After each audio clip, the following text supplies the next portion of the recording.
Welcome, friends. You are listening to the Mind Body Alchemy podcast. I'm your host, Stephanie Miramontes. This is where intuition meets education in the realms of spirituality, fitness, mindset, and more, all to create lasting change. Hey, y'all. Welcome back to the podcast. If you're like me, you probably don't listen to the outro. So today, right out the jump, I am going to ask you for a favor. And if you get something out of listening to the show, will you please just rate and review the podcast? It only takes a second of your time, but it helps me out so much, and I would really appreciate it. You know the cliche, what would you do if you knew you couldn't fail? Today, I'm going to ask you to indulge me here as I annoy you because I'm going to confirm that you cannot, in fact, fail unless, of course, you quit. Another cliche. Hear me out. You start out a new program from that place of doom and gloom. There's usually some very emotional driver behind the reason you want change. You split your jeans, been there. Someone in your family commented about your weight, been there. Your job, and the fact that you haven't provided any grand spawn to continue the family legacy. Whether you're ready to move out of your shitty apartment or drop a dress size, it comes from something that reminds you that you are not where you should be. Of course, all that should is in your mind and isn't rooted in reality, but that is a topic for another day. Now let's say that you have decided that you are going to get your shit together and change your life. You're plugging along, maybe even seeing some changes, and then you start to do what I refer to as the slow quit. You start shaving off little bits of your perfect plan. Maybe you have a few extra bites. You start eating in front of the television again after committing to eating undistracted and being present with your meals. But only at dinner. Weekends get a little lax, and spending a few extra dollars isn't really going to impact your savings plan that you committed to, right? Now, I'm a stickler about having a pretty messy journey and learning along the way. Perfection is a cop-out and a cover-up. If you're doing everything perfectly, you're either lying or box checking. If you need to know more about box checking, go down the list of podcasts. It's all in there. But eventually, that Jenga tower is going to fall. But what I'm also pretty committed to is helping my clients see the areas where they are lying to themselves, because they're generally putting forth a lot of effort in other ways, especially emotional effort, only to sabotage themselves with little bits of bullshit that add up to stealing any real chance at permanent change.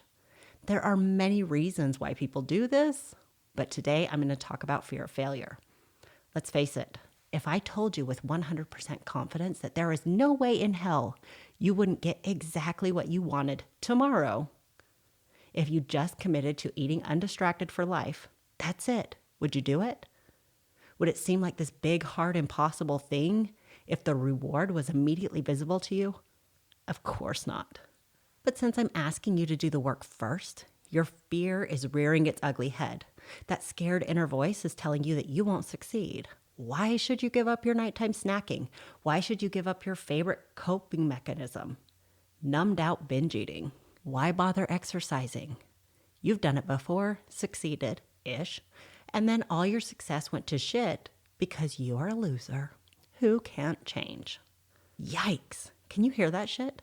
No wonder you quit in your head before you even start. Your fear is that you won't succeed, or worse, you'll go backward, and then you're going to have to face everyone that saw your journey of gain, lose, regain, gain more again.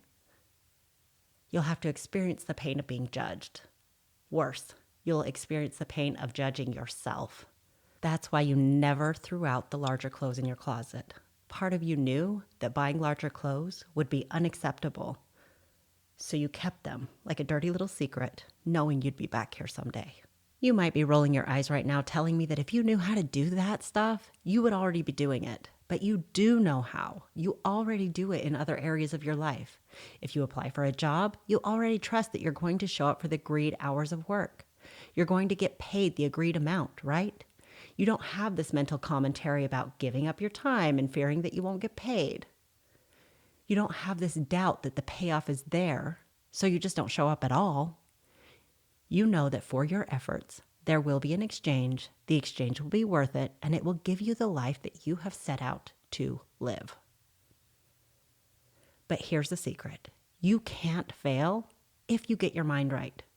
And don't worry, my friend. I am going to tell you how to do just that. First and foremost, commit to the mess. Remind yourself that the change is going to take time, sometimes a long time. I know you hate to hear that, but it's true. Every shortcut that you've ever taken has paid off a total of 0. The long game is the shortcut. Second, give yourself a range. Screw perfection. You won't learn anything from that. Instead, find an acceptable range for learning. Here's what I mean. Imagine you're at the start of a very long road. Each time you make a choice to support your goal, you take one step forward. Still with me? Let's pause for a little context. In my program, no foods are off limits, and instead we focus on some core habits that you can use for life. So the deprivation is gone, and if you're still eating these triggering foods between your meals, then it's time to get curious about why. Okay, moving on. Instead of quitting and telling yourself that you're a failure for eating a whole pizza when you weren't even hungry, you think about the steps you've already taken. You've determined that your goal matters to you and you're tired of your own bullshit.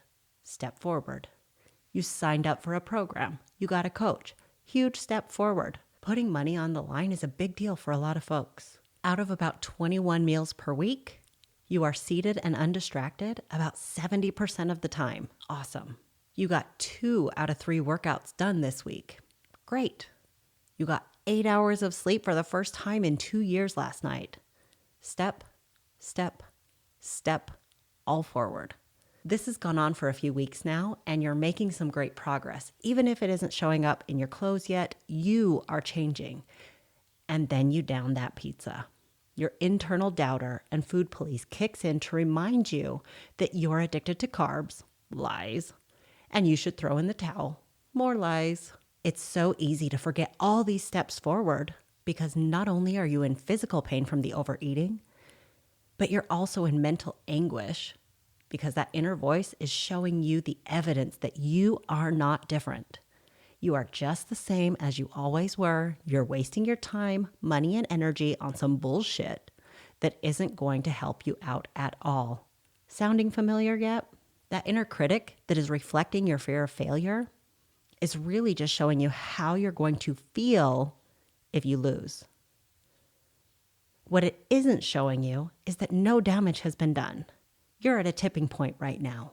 You can say screw it, or you can go deeper. Ask your inner critic why it's panicking, why it's shouting, what it needs in order to feel better.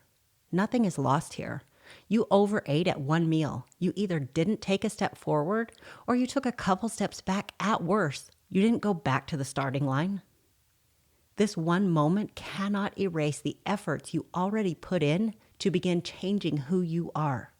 Food can't do that. Only you can decide whether or not you're committed to being someone who grows through the mess or someone who quits when the fear of failure sets in. Because if you really believed that you had it in you to make permanent change, you wouldn't let one episode of overeating become the end of your journey. You would see it as nothing more than an opportunity to get to know yourself better and learn why you choose food when your body is asking for something else. So, next time you find yourself in full-on self-sabotage mode, instead of throwing in the towel, ask yourself why you're afraid of failure. What are you making it mean that you made a poor choice? And what options do you have instead of quitting? There are many. And lastly, when you talk about fear of failure, sometimes it's best just to look backward for reassurance. What is the best thing that has ever happened as a result of things not going as planned? We all have moments like that. I gained 40 pounds because I went through a hailstorm of hormone issues in the midst of a pretty restrictive diet, and I fell flat on my face in every way. The best thing that could have happened to me in terms of making me a good coach was that experience.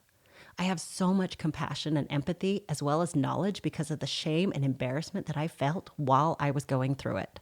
That wasn't how I wanted my story to go. I wanted to go on a diet, get lean, love my body forever. If only. Instead, I dieted. I burned out. I gained weight, quit my job, became a coach, learned a lot about who I was and what I wanted to do in the world, made a shit ton of mistakes, created a bunch of messes for myself, changed my philosophy, and now I get to change lives every single day, and I love it. Trust me, it was a painful process, and sometimes it still is. But most of that pain was due to the fact that I kept thinking that I was a failure that couldn't get anything done, that I couldn't get anything right, that my body hated me. I didn't expect it to be messy, and I didn't know that curiosity squashes fear and shame like nothing else. So that's what I'm inviting you to do today.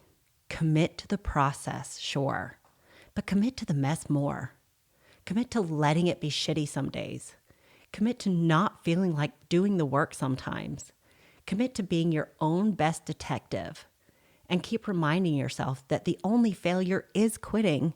And even then, it's not really a failure. It's a shift in priorities.